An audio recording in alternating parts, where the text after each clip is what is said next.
Bonjour à tous, vous aviez demandé à ce qu'on parle de la migraine de l'enfant.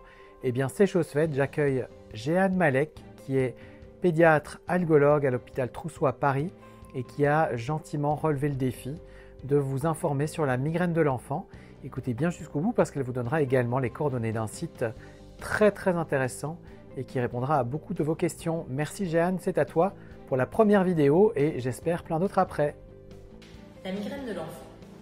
C'est assez mal connu, mais les enfants et les adolescents, comme les adultes, peuvent avoir des migraines. Souvent, on retrouve dans la famille un parent, un oncle, une tante, un grand-parent qui a aussi des migraines parce que c'est une maladie héréditaire.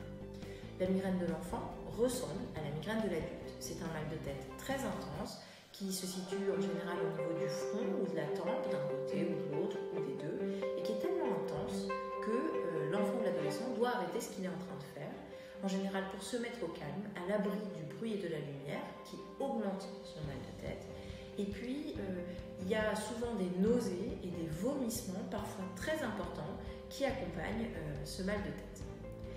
Une des spécificités chez l'enfant, c'est qu'en plus de mal de tête, l'enfant a des maux de ventre et ça fait partie des symptômes cliniques de la migraine. Et puis, l'autre spécificité, c'est que les parents savent dire quand leur enfant a une crise de migraine.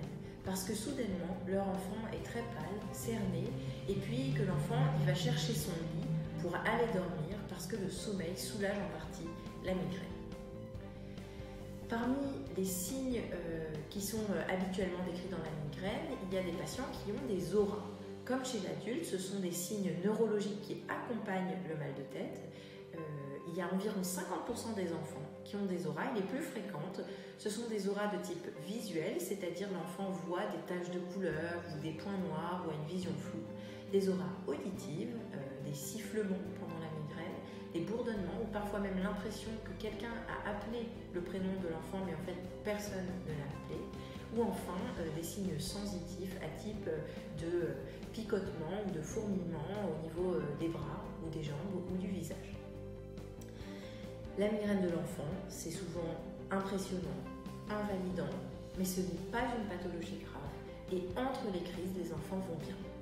Pour en savoir plus sur les traitements de la migraine de l'enfant, rendez-vous sur la prochaine vidéo et pour avoir un site internet de bonne qualité comme une ressource sur ce sujet, rendez-vous sur dolomio.org.